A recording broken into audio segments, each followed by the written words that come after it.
موجودہ حالات میں جب ہم دیکھ رہے ہیں کہ امریکہ افغانستان سے وتھڈرا کر رہا ہے، امریکہ میں چینج آف گورنمنٹ ہے اور چین کا ایمرجنس ہے، تو پاکستان کی فارن پالیسی میں بھی مختلف چینجز نظر آتی ہیں ہمیں۔ ان سب چیزوں کو نظر رکھتے ہوئے ہمیں کہیں نہ کہیں پہ ایک ہسٹوریکل کانٹیکس میں دو بڑے فیکٹرز نظر آتے ہیں جو کہ پاکستان کی فارن پالیسی میں کانسٹنٹ فیچر کے طور پر ایمرج ہوئے ہیں۔ ایک ہے anti Indianism. It is because of the undue aggression of India, let's say in the form of the Cold Star Doctrine, let's say in the form of frequent violations on the line of control, let's say in the form of its state-sponsored terrorism in Kashmir, Gilgit-Baltistan, FATA, and Balochistan. And at the same time, its illegitimate forced occupation in the occupied Kashmir. Second ہمیں theme ملتا ہے افغانستان۔ پاکستان کی ہمیشہ کوشش یہ رہی ہے کہ اگر ہم افغانستان کی جو بارڈر سائڈ ہے وہاں پہ اسٹیبلٹی اچیو کر لیں یا وہاں پر اگر اسٹیبلٹی ہو تو پاکستان کے جو نیشنل انٹرسٹ ہے اسے کوئی نقصان نہیں ہوگا۔ اور ہمیں اس کی ایک انڈیکیشن یہ بھی ملتی ہے کہ جب طالبان کی گورنمنٹ تھی افغانستان میں تو پاکستان کو ایز سچ تھریٹ وہاں سے ایمرج ہوتا ہوا نظر نہیں دکھائی دے رہا تھا، and Pakistan could focus on its eastern border which is basically an existential threat to Pakistan. Next ہم بات کرتے ہیں کہ پاکستان کی جو ڈومیسٹک پالیٹکس ہے وہ بھی پاکستان کی فارن پالیسی کو شیپ کرتے نظر آتی ہے۔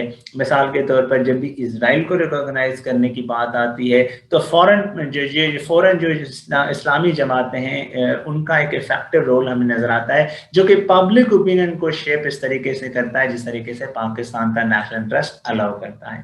ایکسٹرنل ڈیولپمنٹس بھی پاکستان کی فارن پالیسی کو شیپ کرتی ہے۔ یہ ایک براڈ انٹروڈکشن ہے۔ فارن پالیسی ہے کیا؟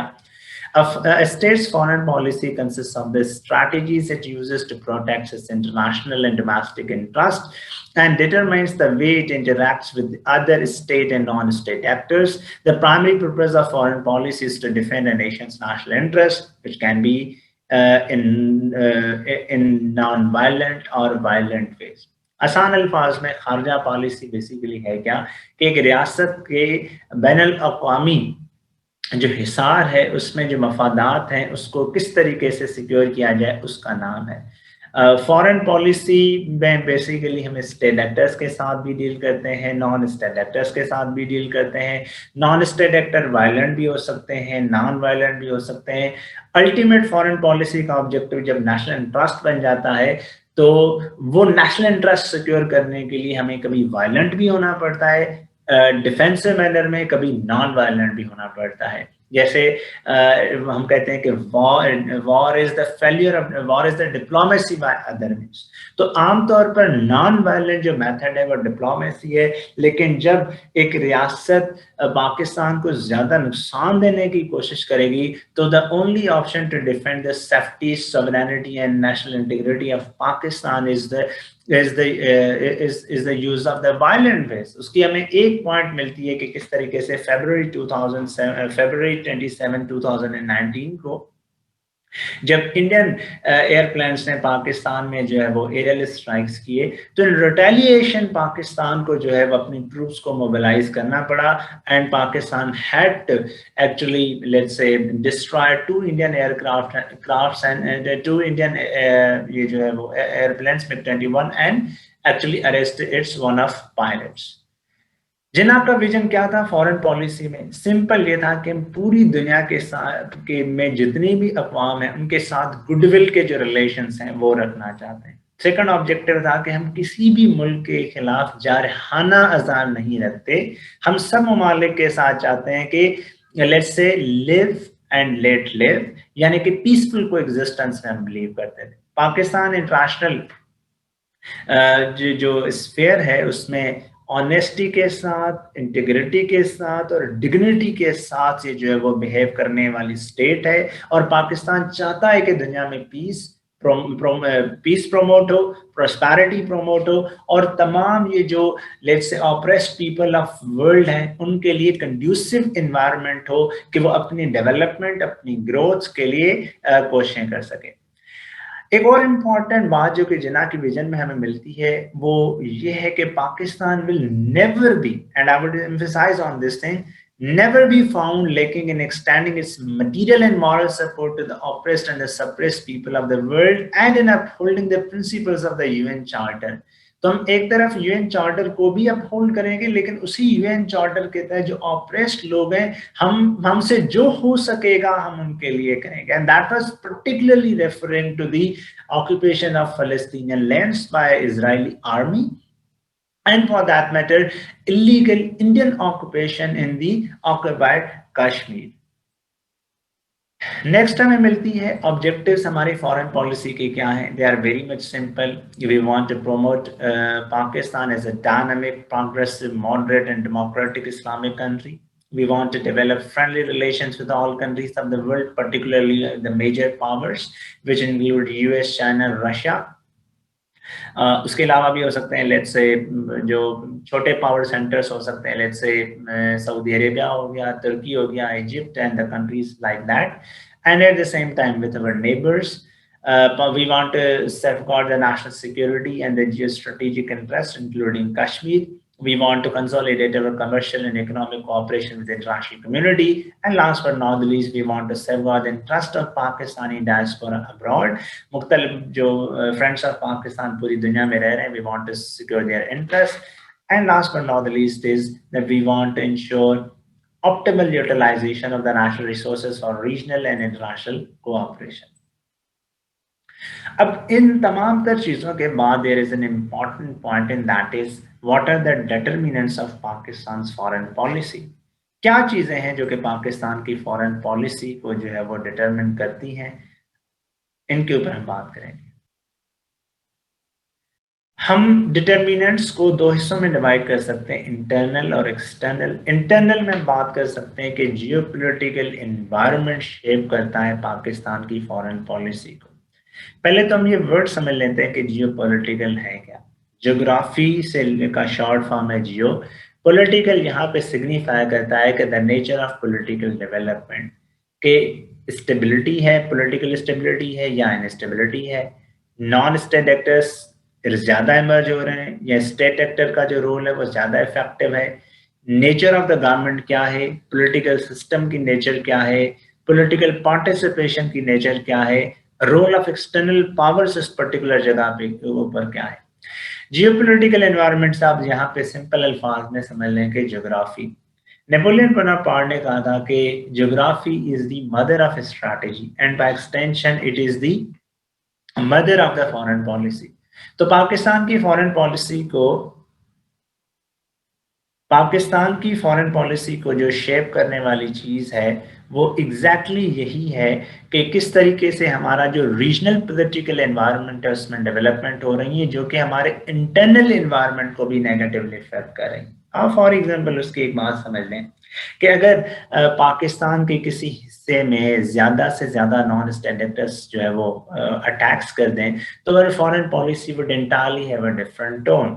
فار ایگزامپل پاکستان نے کلبھوشن جادو کو جب اریسٹ کیا اور اس کے بعد ہم نے دیکھا کہ بلوچ لبریشن آرگنائزیشن یا اس کے علاوہ جو جمعیت الاحرار ہے، مختلف لشکرز ہیں یا داعش ہیں، اس کی ایکٹیویٹیز پاکستان میں زیادہ سامنے آئیں. تو پاکستان نے کلیئرلی اپنے فارن پالیسی میں یہی اسٹانس رکھا کہ بھئی our foreign policy towards the non-state actors is the only good Taliban is the dead Taliban. تو انٹرنل فیکٹرز کا فارن پالیسی میں اہم رول ہے. سیکنڈ ہے historical legacies and the past traditions. لیکن اس سے پہلے آپ نا ایک کوشچن نوٹ کر لیں، اس کے اوپر آپ نے تھوڑا سا کام کر لینا ہے، اور وہ یہ ہے کہ پاکستان کی جغرافی پاکستان کے لیے ایسٹ ہے یا لائبلٹی ہے. ایسٹ ہے تو کیسے، لائبلٹی ہے تو کیسے. آپ نے دونوں سائڈز کے جو ہے وہ 4 سے 5 آرگومنٹس رکھنے ہیں. نیکسٹ ہے historical legacies and past tradition. کوئی بھی ملک ہے اس کی جو فارن پالیسی ہے اس میں ان چیزوں کا بڑا رول ہوتا ہے. پاکستان کی فارن پالیسیز میں ہسٹوریکل لیگیسیز کیا ہیں کہ ہم نے مسلم ورلڈ کے ساتھ بہتر ریلیشنز رکھنے ہیں. پاسٹ ٹریڈیشنز کیا ہیں کہ ہم نے پین اسلامک ایسپائریشنز رکھنی ہیں. پین اسلامک ایسپائریشنس نیسسرلی یہ نہیں ہے کہ ہم نے جغرافی ہی یا جو بارڈرس ہیں وہی ختم کر لینے ہیں. اس کا مقصد یہ ہے کہ جہاں جہاں پر بھی مسلمانوں کو پاکستان کی ضرورت پڑے گی اور ہم اس پوزیشن میں ہوں گے کہ ہم پاکستان ان کی جو ہے وہ مدد کر سکیں, تو we would actually extend our helping hand without any hesitation. Next ہے سوشو اکنامک کنڈیشن. ان کو ہم تھوڑا سا دیکھ لیں تو سوشل کنڈیشنز یہ ہوتی ہیں کہ ایک ملک میں نیشنل انٹیگریشن کس حد تک ہے, ایک ملک کی جو پاپولیشن ہے وہ کتنی ہے, پاپولیشن اسکلڈ ہے نہیں ہے, ایجوکیٹڈ ہے نہیں ہے, اور سب سے بڑی بات کہ جو سوشل فیبرک ہے اس میں ہارمنی کتنی ہے. آپ اس کی ایک مثال لے لیں کہ اگر بلوچستان میں ہزارہ کمیونٹی کے اوپر اٹیک ہو جاتا ہے تو پورا سوشل فیبرک ایک سیکٹیرین لینڈسکیپ کے تحت پینٹ کیا جاتا ہے, اور یوں پاکستان کے جو ڈائنامکس ہیں فارن پالیسی کے وہ بھی تبدیل ہونا شروع ہو جاتے ہیں. It is exactly same with economic conditions. مثال کے طور پر پاکستان اگر ایگریکلچرل اسٹیٹ ہے تو اس کا جی ڈی پی کا پورشن بھی بڑا کم ہے. پاکستان اگر سیمی انڈسٹریل اسٹیٹ ہے تو again there is a different portion, and اگر انڈسٹریل اسٹیٹ پہ ہے تو اگین ڈفرنٹ اکنامک کنڈیشن ہے. ان کے علاوہ بھی اگر ہم دیکھیں تو اگر ایک ریاست مقروض حالات میں ہوگی تو آپ کہہ سکتے ہیں کہ وہ پھر جیسے کہتے ہیں نا کہ جی beggars can not be the choosers. تو اکنامک کنڈیشنز بڑی میٹر کرتی ہیں کہ $200 بلین سے زیادہ اگر ایک ملک کے اوپر قرضہ ہو تو بڑا مشکل ہوتا ہے کہ پرو ایکٹیو, effective اور independent foreign policy. But again, thanks to our decision makers, there has been a lot of actually effort taken into account to make decisions effective. تو کبھی کبھی ہمیں نظر آتی ہے کہ فارن پالیسی میں ہم نے کنسیشنز دینی پڑتی ہیں because of the economic quagmire we face at home. For example, Kuala Lumpur Summit, we didn't participate yet, and later we actually went on public saying that کہ ہم کسی دوست ملک کو ناراض نہیں کر سکتے تھے. حالانکہ ترکی نے پھر یہ بات کہہ دی کہ ڈفرنٹ کنٹریز جو انڈیکیٹ کر رہا تھا یو اے ای اور سعودی عربیہ کو کہ ان ممالک کی کوشش یہ تھی کہ پاکستان کے اوپر اکنامک کوروجن جو ہے وہ استعمال کی جائے. اکنامک کنڈیشنز میں آپ پھر ایک اور بات جو ہے وہ ذہن میں لا سکتے ہیں جو کہ again very important, very relevant, وہ یہ ہے کہ کس طریقے سے ایک ملک جب دوسرے ممالک سے ایڈ لیتا ہے یا اس کی جو ٹریڈ ہے وہ بڑا کم ہوتا ہے تو اس ملک میں اکنامک کرائسس جو ہے وہ اس ملک کو انڈیپینڈنٹ فارن پالیسی بنانے سے روک رہے ہوتے ہیں. تو یہ وہ تمام تر چیزیں ہیں جو کہ کسی نہ کسی مینر میں پاکستان کی فارن پالیسی کو شیپ کر رہی ہوتی ہیں. نیکسٹ ہم بات کر لیتے ہیں تو ہمیں نظر آتا ہے پولیٹیکل سسٹم اینڈ اسٹرکچر. اس کو پہلے تو آپ پرنسپل لیول پہ سمجھ لیں. پولیٹیکل سسٹم ہمارے پاس دو طرح کا ہوتا ہے, ایک ہوتا ہے ڈیموکریٹک, ایک ہوتا ہے اتھارٹیرین. جو اتھارٹیرین سسٹم ہے یا ڈکٹیٹوریل سسٹم ہے اس میں decision making is basically limited to few people یا ایک انڈیویجول. اب اس کے مثال لے لیں تو پاکستان میں 1979 میں افغان وار میں جانے کی جو ہے وہ بات کی, یا 2001 میں وار آن ٹیرر میں بھی امریکہ کا ساتھ دینے کی بات کی. تو that decision making was not the public decision making, that was the decision by an individual for whatever reasons, however justified they may be. تو that was the individualized decision making جس میں جو close circle ہے وہی decision making کرتا ہے اور public opinion کو بالکل ریکارڈ نہیں کیا جاتا. ایک اور سسٹم ہے جو کہ democratic system in which public opinion has to be taken into the account.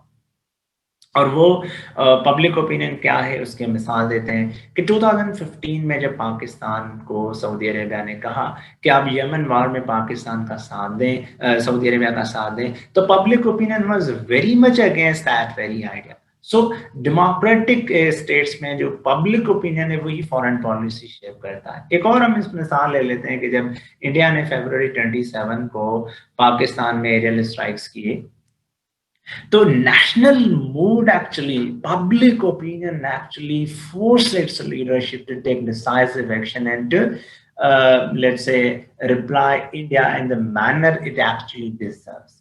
تو پولیٹیکل سسٹم پاکستان کا ڈیموکریٹک ہے اور یہاں پہ جو پبلک اوپینین ہے, پارلیمنٹ ہے, جو مختلف فارن پالیسی کی کمیٹیز ہیں، انسٹیٹیوشنل ڈائلاگ ہے، یہ تمام تر چیزیں پاکستان کے جو فارن پالیسی کے ڈٹرمنٹس ہیں ان کو کرتی ہیں۔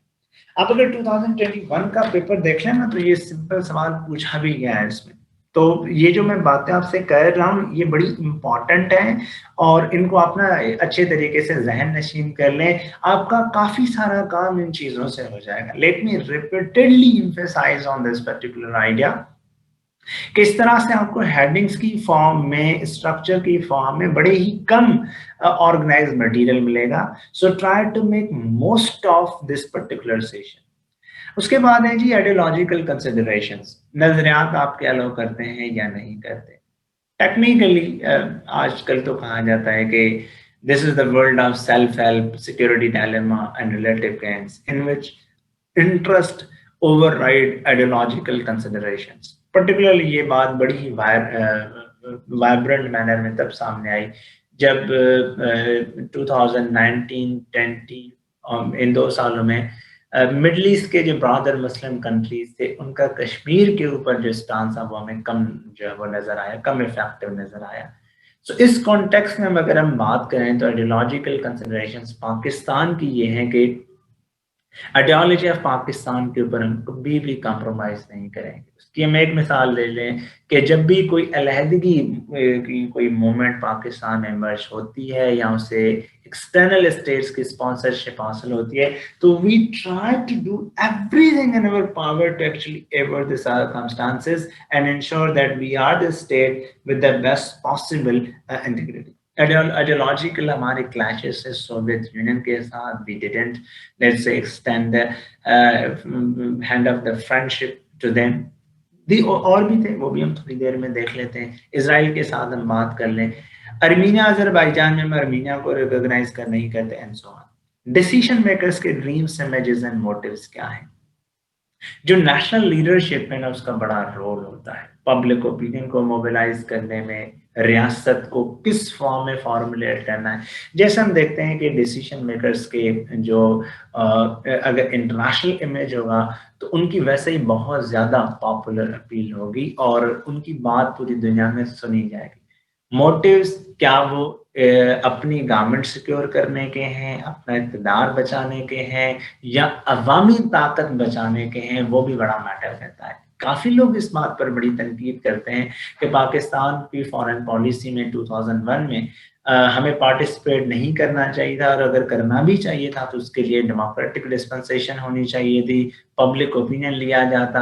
لیکن چونکہ there was a person in power who wanted to actually stay in power, so he basically used that moment as an opportunity to stay to that very particular seat۔ اس کے علاوہ بھی بڑے ہیں، دیکھیں آپ اس میں نیشنل جو پریس ہے اس کا رول بیان کر سکتے ہیں، میڈیا کا رول بیان کر سکتے ہیں، آپ ملٹری اسٹرینتھ کی بات کر سکتے ہیں، آپ نیچر آف ویپنری کی بات کر سکتے ہیں، آپ ٹیکنالوجیکل ٹولز کی بات کر سکتے ہیں۔ تو یہ 8-10 آپ ملٹیپل اور بھی چیزیں اس میں انکارپوریٹ کر سکتے ہیں۔ لیکن ہم چونکہ پھر اس کانٹیکس کو ذہن میں رکھ کے کہہ رہے ہیں کہ جی the more we can simplify the debate the better it would be۔ External factors میں ایک تو ایکسٹرنل انوائرمنٹ نظر آتا ہے۔ ایکسٹرنل انوائرمنٹ کیا ہے؟ ایکسٹرنل انوائرمنٹ بیسیکلی یہی ہے کہ جو ہمارا ریجن ہے اور ایکسٹرا ریجنل جو ہماری سچویشن ہے اس میں کیا چینجز آ رہی ہیں۔ مثال کے طور پر اگر امریکہ افغانستان میں نہیں ہے تو کیا انوائرمنٹ ہے، اگر امریکہ موجود ہے تو کیا سچویشن ہے۔ تو اگر foreign policy would be shaped like that. ایک اور اس سے مراد یہ ہے کہ انٹرنیشنل انوائرمنٹ میں who is dominating, who is defining the regional order اور انٹرنیشنل آرڈر۔ اس کے بعد ہم بات کر لیتے ہیں پاور کنسیڈریشنز کی، کہ دنیا یونی پولر ہے، ملٹی پولر ہے، بائی پولر ہے۔ جیسے کولڈ وار ایرا کے دوران پاکستان کی فارن پالیسی میں پاکستان کو چوائس ہی یہی تھی کہ کیا ہم جو ہے وہ سوویت یونین کے جو ہے وہ ساتھی بنے یا امریکہ کے ساتھی بنے۔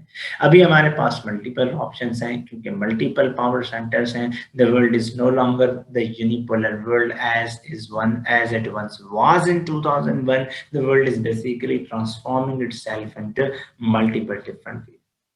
ایک اور ایکسٹرنل فیکٹر میں جو چیز میٹر کرتی ہے وہ یہ ہے کہ is the system of alliances and the counter alliances.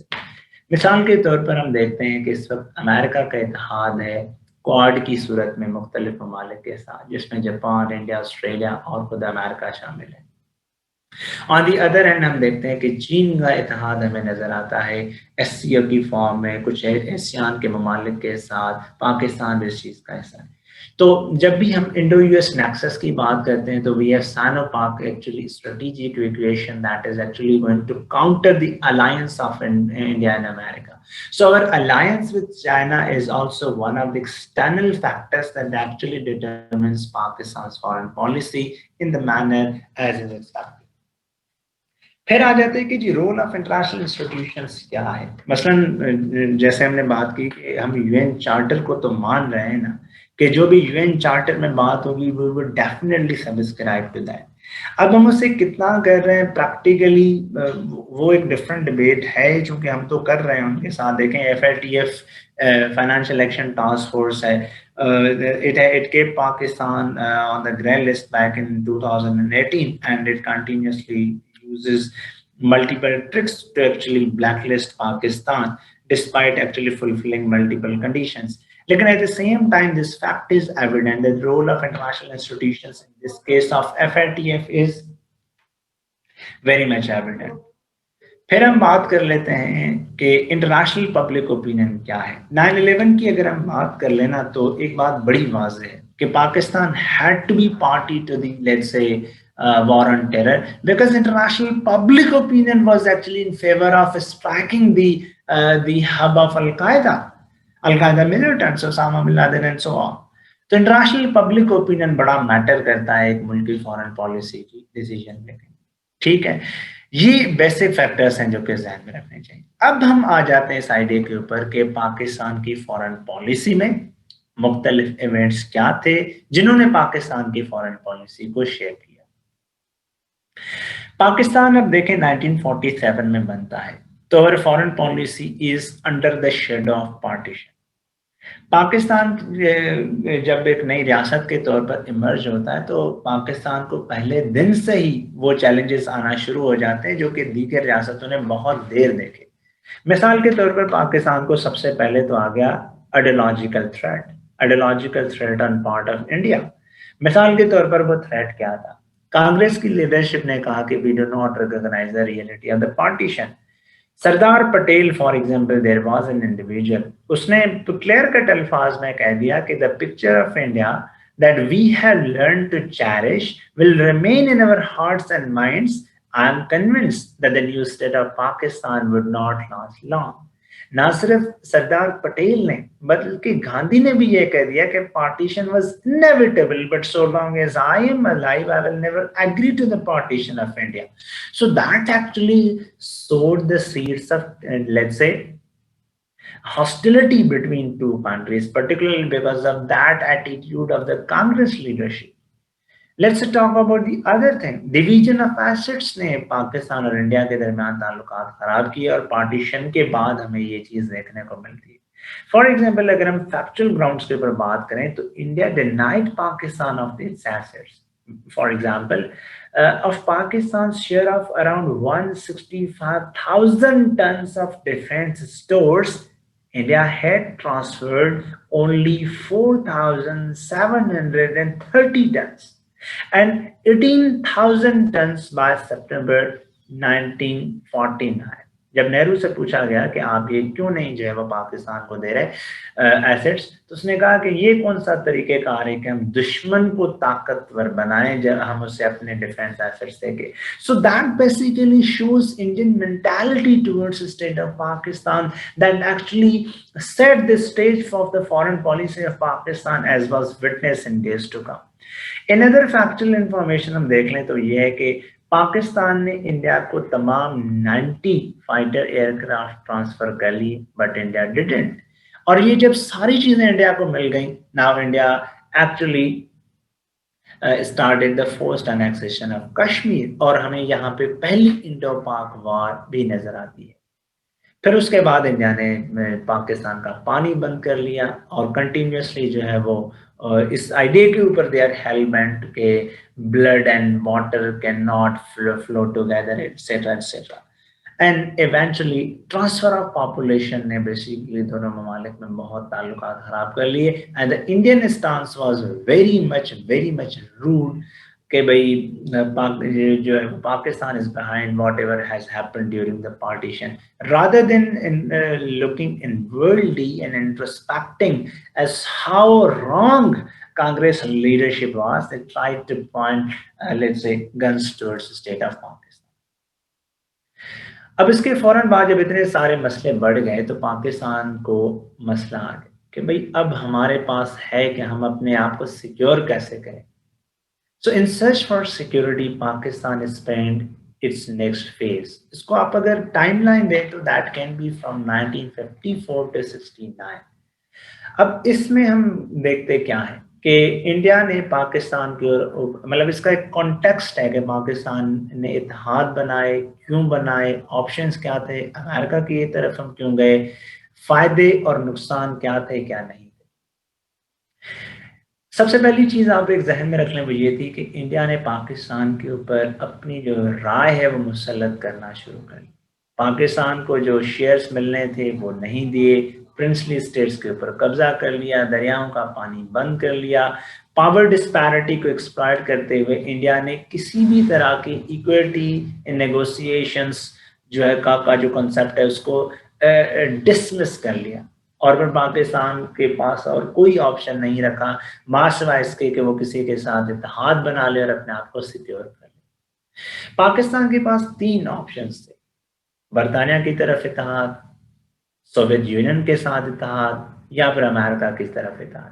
اگر ہم تینوں آپشنز کو انالائز کریں تو ہم پہلے دیکھتے ہیں کہ پاکستان نے برطانیہ کو اپروچ کیا، لیکن 1945 کے بعد برطانیہ خود نازی جرمنی کے ساتھ جنگ لڑتے لڑتے اتنا کمزور ہو گیا تھا کہ it had to abandon its colonies in first place. مثلاً وہ انڈیا سے تو نکلنا ہی نہیں چاہتے تھے نا. جو برٹش انڈیا تھا ورلڈ وار 1 کے بعد بھی انہوں نے وعدہ کیا تھا کہ ہم نکلیں گے، لیکن وہ وعدے وفا نہیں ہوئے پھر. تو برطانیہ was war torn, exhausted and debilitated following the aftermath of the Second World War. One. Second, the Labour government didn't like Muslims as it read the British hope of maintaining the unity of their Indian empire, what they called as the jewel in the crown. اور اس کے بعد انہوں نے کہا کہ جی ہم تو کوئی مدد نہیں کریں گے. And they eventually lead the partition in limbo, on Kashmir issue in limbo. Second option, Soviet Union. It was not an option, to be very honest. Soviet Union was also exhausted کیونکہ Nazi Germany کے ساتھ لڑائی میں ان کا بھی بہت بڑا نقصان ہوا تھا. Politically, Soviet system was unattractive as compared to democracy. پھر ایک تھا کہ communist ideology was antithetical to Islam. لیکن یہاں پہ پھر سوال پیدا ہوتا ہے کہ پھر ہماری جو چین کے ساتھ تعلقات ہیں وہ کیسے تھے. تو ایک چیز ذہن میں یاد کر لیں کہ چین بھی کمیونسٹ اسٹیٹ تھا، اس کے ساتھ اچھے تعلقات اس وجہ سے تھے کیونکہ چین کے ایمبیشنس یہ نہیں تھے کہ اس نے کمیونزم پاکستان میں ایکسپورٹ کرنا ہے. However, پاکستان نے ایک سوچ پائی جا رہی تھی اس ٹائم پہ، اسے ہم کہتے ہیں وارم واٹر تھیوری، کہ سوویت یونین کی ایمبیشنز تھے کہ اس نے کس طریقے سے گوادر کا جو ڈیپ سی پورٹ ہے وہاں تک پہنچنا ہے. And for that it was even let's say ready to start even if it requires let's say the military manoeuvre. سو ہم بات اگر کر لیں سمپلی تو ایک تو یہ جو برٹش اسٹریٹجک ویو تھا، جو نیو گورنمنٹ تھی پاکستان کے، اس نے ہاربر کیا، اس کی وجہ سے بھی پاکستان نے اس کے ساتھ تعلقات نہیں رکھے. پھر ایک اور امپورٹنٹ بات یہ کہ جو ماسکو میں گورنمنٹ تھی، یعنی کہ راشیا میں اس ٹائم گورنمنٹ تھی، وہ بڑی ہی کرٹیسائز کر رہی تھی even the making of the state of Pakistan. یہ بڑا کرٹیکل کوشچن ہے کہ ہم سوویت یونین کی طرف کیوں نہیں گئے تھے، امریکہ کی طرف ہم کیوں گئے. آج آپ بس سیکھ لیں، just learn it once and for all and you would find that all your problems are basically resolved. تو جو سوویت یونین کی گورنمنٹ تھی اس نے کہا کہ جی پاکستان کا بننا تو ہے ہی imperial divide and rule strategy کا ایک جو ہے وہ ریزلٹ. تو Pakistan is not the national state according to that. اور نا اب دیکھیں ایک نئی ریاست بنی ہے، اب اس کے اوپر